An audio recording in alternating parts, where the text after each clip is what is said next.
누나 나 진짜 죽을 것 같아. 그는 온몸이 땀에 젖어 있었고 눈빛은 이미 절망으로 가득 차 있었죠. 지은호는 그제야 직감했습니다. 단순히 작은 사고가 아니구나. 이번엔 정말 큰일이구나. 바로 그 순간 카페 밖 유리창 너머로 검은 정장을 입은 사내들이 다가오는 게 보였습니다. 묵직한 구두발 소리가 바닥을 울리는데 그 기세만으로도 숨이 막히더라고요. 돈 없으면 몸으로 갚으라 했잖아. 남자들 중 하나가 이렇게 내뱉자 지강호가 떨리는 목소리로 외쳤습니다. 누나한테 손대지 마. 내가 다 갚을 거야. 하지만 지은호의 손은 이미 차갑게 얼어붙었습니다. 동생의 잘못은 동생이 져야 할 몫일지 몰라도 현실은 그렇지 않았거든요. 그녀는 본능적으로 동생을 감싸며 사내들을 노려봤습니다. 우리 동생이 뭘 그렇게 잘못했는데 이렇게까지 하는 겁니까? 그런데 돌아온 대답은 차갑고도 무겁게 떨어졌습니다. 내 동생이 진 빚이 5천만 원이다. 그것도 석 달 전에 갚기로 했던 거지.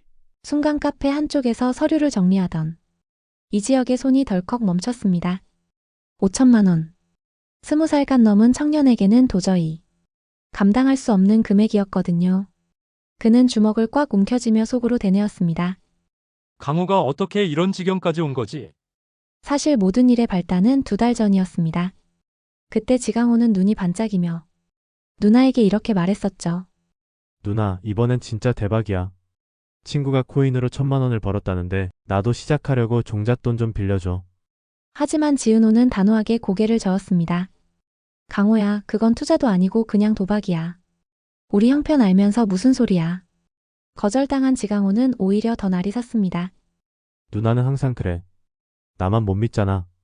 성재형은 벌써 본부장이고 지혁형까지 시작했는데 왜 나만 아무것도 하지 말래?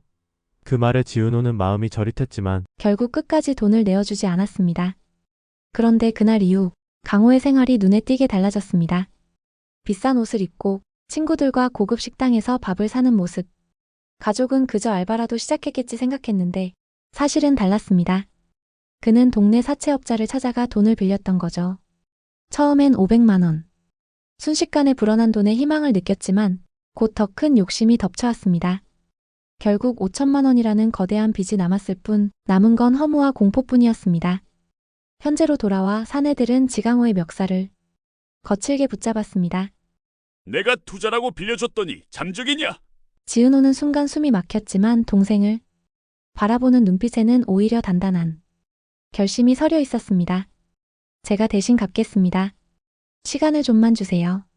그녀의 말이 끝나기도 전에 지강호가 고개를 흔들며 절규했습니다. 누나 안 돼. 이건 내일이라고. 하지만 사채업자들의 눈빛은 이미 지은호 쪽으로 기울고 있었습니다. 안정적인 직장과 성실한 이미지. 그들에게는 훨씬 믿을 만한 담보였으니까요. 그때 카페 안에 있던 이지혁의 눈빛이 번뜩였습니다.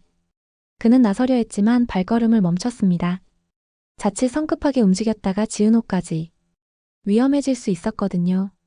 대신 그는 숨을 고르며 상황을 지켜봤습니다. 바로 그 순간 문이 또다시 열리며 박성재가 들어왔습니다. 평소와 달리 냉정한 눈빛이었죠. 무슨 일입니까? 그의 등장에 사채업자들이 표정이 흔들렸습니다. 명함을 내민 순간 그들의 태도는 급격히 달라졌습니다. 박성재가 속한 회사의 영향력을 그들도 잘 알고 있었던 겁니다. 5천만 원이라 하셨죠? 제가 갚겠습니다.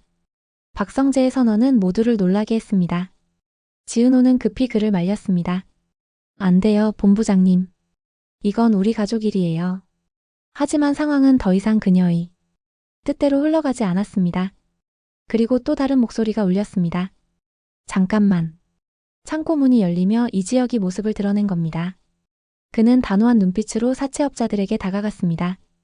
그 돈 제가 갚겠습니다. 대신 조건이 있어요.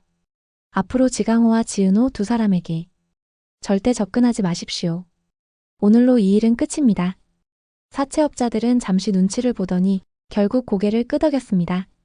이미 박성재까지 개입한 상황에서 더 끌고 갈 이유가 없었으니까요.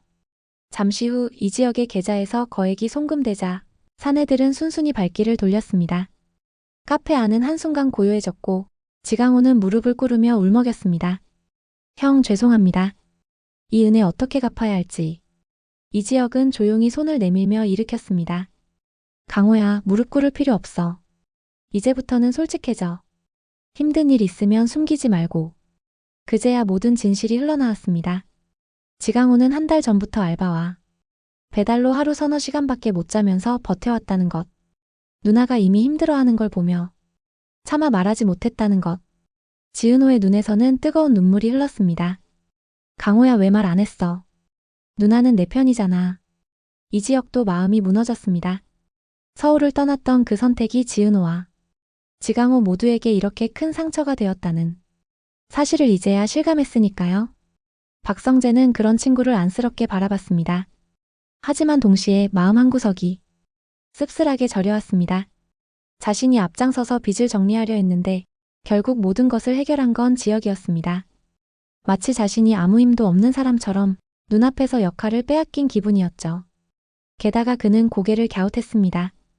지혁은 이미 사업에서 크게 실패해서 가진 게 없을 텐데 대체 저 거액을 어디서 마련한 거지? 속으로는 의심과 불안이 동시에 피어올랐습니다. 혹시 또 다른 위험을 감수한 것은 아닐까? 그러나 지금은 물을 때가 아니라고 판단한 성재는 입술만 굳게 다물었습니다. 그때 이지혁이 입을 열었습니다. 사실 나는 이미 알고 있었어. 강호가 사채업자에게 돈을 빌렸다는 것도 투자에 실패했다는 것도. 지은호는 충격을 감추지 못했습니다. 어떻게 알았는데요? 이지혁은 잠시 숨을 고르더니 강호의 야간 알바 모습을 목격한 지인의 이야기를 전했습니다. 그리고 박성재를 통해 사실을 확인하고 결국 모든 준비를 해왔다는 고백이 이어졌습니다. 그 설명을 들은 순간 지은호의 마음은 복잡했습니다. 왜냐면 정작 가족인 자신은 동생의 고통을 눈치채지 못했는데 이지혁은 이미 모든 걸 알아채고 있었으니까요. 한동안 침묵이 흘렀습니다. 하지만 지강호가 떨리는 목소리로 말했습니다. 누나, 이제 정말 새로 시작할게요. 다시는 도박 같은 거 안 해요. 제가 제 힘으로 버텨낼게요. 지은호는 고개를 끄덕이며 동생의 손을 꼭 잡았습니다. 그래, 우리 이제는 뭐든 같이 얘기하자. 혼자 버티지 말고. 그리고 그녀의 시선이 천천히 이지혁에게로 향했습니다. 오랫동안 남아있던 서운함과 오해가 그 눈빛 속에서 조금씩 녹아내리고 있었죠. 선배, 오늘 정말 고마웠어요. 그리고 미안해요. 그동안 너무 차갑게 굴었던 것 같아요. 이지혁은 미소를 지었지만 그 웃음에는 씁쓸함이 배어 있었습니다. 나야말로 미안하다, 은호야. 갑자기 사라져서 상처 준 거.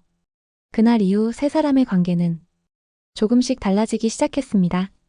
지강호는 다시 알바를 하며 빚을 갚을 계획을 세웠고 지은호는 더 이상 동생을 혼자 방치하지 않기로 다짐했습니다. 그리고 이지혁은 무너졌던 신뢰를 하나씩 되돌려받기 위해 묵묵히 곁을 지켰습니다.